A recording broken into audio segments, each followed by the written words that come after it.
নমস্কার। আজকে আমরা আলোচনা করব ৩৬ বছর বয়সী এক নারী। তার মাথায় প্রথমে সিটি স্ক্যান দেখে আমরা রক্তপাত ভেবেছিলাম।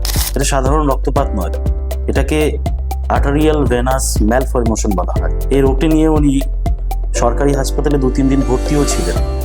সেখান থেকে ক্রমাগত তার অবস্থার অবনতি ঘটতে থাকে এবং অবশেষে আমাদের হসপিটালে এসে দ্বারস্থ হন। আমরা পেশেন্টকে দেখি, দেখার পরে আইসিইউতে শিফট করি। আমরা একটা সিটি অ্যাঞ্জিওগ্রাফি করি, তাতে আমরা দেখতে পাই সেটা নর্মাল আইসিএস নয়, এটি আর্টারিয়াল ভেনাস ম্যালফরমেশন। আমরা সঙ্গে সঙ্গে অপারেশনের সিদ্ধান্ত নিই। বাড়ির লোকের সাথে আমরা কথাবার্তা বলি, বলার পরে তারা এগ্রি হন এবং এই সফল অস্ত্রোপচারটি করেন ডক্টর মনোরঞ্জন জেলা। করার পরে পোস্ট অপারেটিভলি তাকে আমরা কনজারভেটিভলি ম্যানেজ করি, ইনক্লুডিং মেকানিক্যাল ভেন্টিলেশন সাপোর্টস। আমরা গ্র্যাজুয়ালি আস্তে আস্তে করে সেই মেকানিক্যাল ভেন্টিলেশন সাপোর্টকে উইন অফ করতে পারি এবং আমরা এক্সটুবেট করি।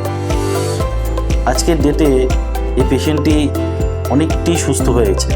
মানুষ চিনতে পারছেন, কথা বলতে পারছেন, মুখে খেতে পারছেন। এটাই আমাদের কাছে অনেক বড় পাওনা। আমি আজগর আলী মন্ডল, আমার ওয়াইফ খাদিজা মন্ডল। ওর ব্রেন স্ট্রোক হয়েছিল।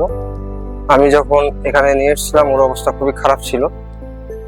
এটা বারাসাত বিএনডিসি হসপিটাল। এখানে নিয়ে এসে আমার পেশেন্টের অপারেশন হয়। তারপরে উনি আস্তে আস্তে সুস্থ হয়েছে। এখানকার পরিষেবা খুবই সুন্দর। ডক্টর মনোরঞ্জন জানাকে ধন্যবাদ জানাতে চাই, খুব সুন্দরভাবে অপারেশনটা করেছে। কি নাম আপনার? খাদিজা মন্ডল। কেমন আছেন? ভালো আছি। কিছু অসুবিধে?